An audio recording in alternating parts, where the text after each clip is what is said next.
Right, now, finally back to finish off the rest of this chapter. Sorry I haven't updated in, like, ages, but I've been incredibly busy lately. Now I'll probably have more time to do this.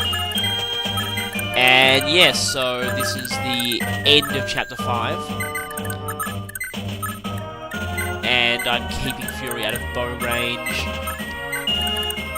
And trying to position everyone else so they'll be ready for when Reptor's army comes. But of course that's going to take a long time because of this desert. Stupid desert. And so I'm going to have to cut a lot of my original footage because after this I spent the next few turns basically just moving through the desert. But of course nothing really eventful happened because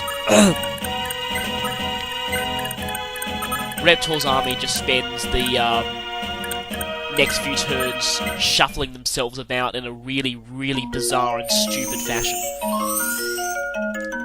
But I am keeping this turn in because something rather important happens.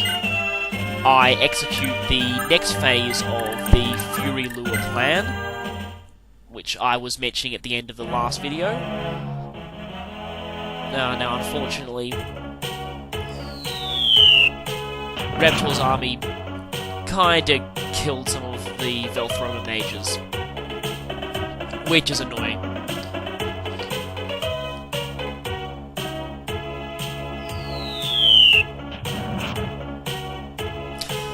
Oh, couldn't dodge that one. No, don't do that, don't do that, don't do that. You're gonna get yourselves killed. Stupid NPCs. And I made sure to keep Fury out of range of the archers.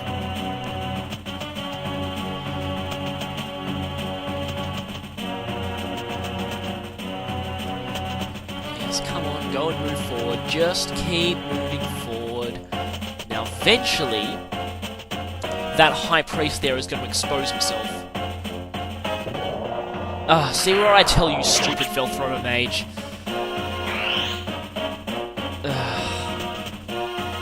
Couldn't resist attacking the closest enemy, could you? Yes, now, the High Priest has just made a fatal mistake. He has decided to move backwards. Of course, his general bodyguards are going to move forwards. And now, the High Priest is quite far behind the rest of the army. Which means Fury's going to have a pretty easy time swooping in and taking him out. Of course, before that, more sluggish movement through the desert. Moving forward very slowly. Again, I may have mentioned this before, but Serene's Forest, the Fire Emblem forums I frequently visit, they recently had a poll best and worst terrain type. I think it's pretty understandable the desert got worst.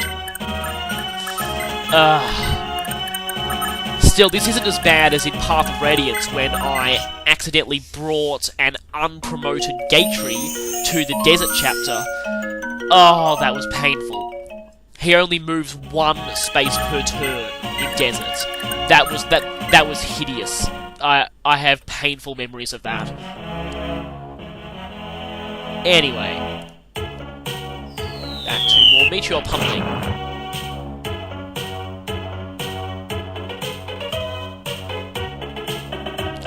And yes, they've killed most of the forward meteor mages, but once they get into the desert, the meteor mages in the desert will start pummeling them. So that's why I was saying don't kill them while they're enemies, because they're really going to help you later on. Now they're just going to shuffle themselves around again. I can't quite understand. Oh, that guy's moved quite far forward.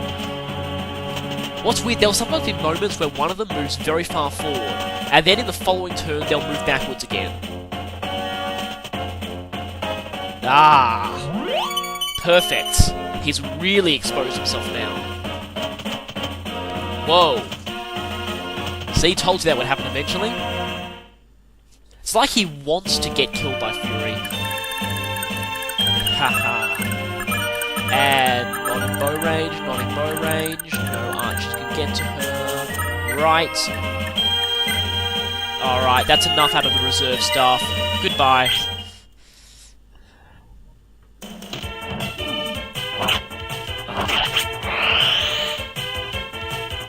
That's weird. That guy had green hair. Not sure if that's the generic enemy high priest palette, but normally generic enemies don't have unique hair. That's a pretty decent strength stat, actually, by her standards. And yes, that's basically the Fury Lure clan fully done. With the High Priest gone, any damage Reptor's army sustains from Meteor Mages will be permanent. So basically, they'll reach us quite heavily weakened. Now, I think I've mentioned this before, but it is actually possible to just stay back at Fenora and let Reptor's army get stuck in the deserts. And if that happens, they'll get stuck for about 40 turns, and eventually the whole army will get killed by Meteor Mages, leaving just Reptor remaining. But that's incredibly boring, so yeah, I'm not going to do that. The very first time I played this game, though, I did do that, I will admit. It was pretty funny. Of course, apparently the moment he loses his entire army, Reptor's AI completely changes and he charges straight at Sigurd. Maybe that's kind of in character. Anyway. But, of course, you won't see that behaviour here either.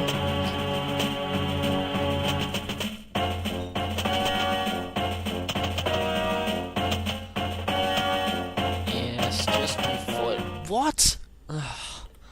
Why are they going so slowly? And yes, I cut out about 2 turns there. Mainly kept this one in just because I wanted to show Fury reuniting with the rest of the army. And now we've made some progress here. Yes, making sure to equip our best weapons, making sure they're all repaired. Don't want any weapons breaking in the heat of battle.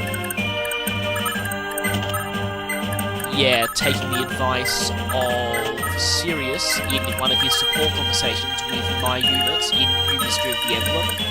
And yeah, none of you will probably know that, but I've been translating some support conversations from that game, and some of them are pretty interesting.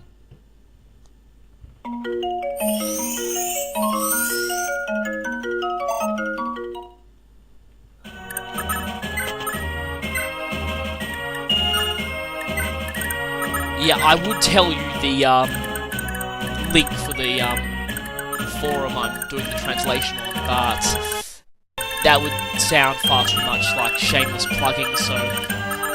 And cutting more turns, because I thought, alright, it's about time we cut to when they're right next to us. It took them about 5 turns to get here. And that time I spent rearranging everyone into a good formation, and I don't think we'll move anyone forward, because then they risk getting attacked by lots of enemies. And right, yeah, about time this battle started properly. So here it is, the last major... Oh, come on, stop jumping the meteors. The last major battle of Sigurd's generation. And hopefully one of these guys is going to be in range of one of mine. Ah, there we go. Oh, stupid coward archers.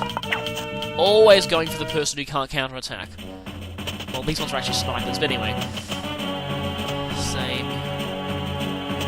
Technically. Of course, you need to watch where Reptor is, because he is pretty scarily powerful. You'll want to make sure he doesn't attack anyone but Sigurd and Levin.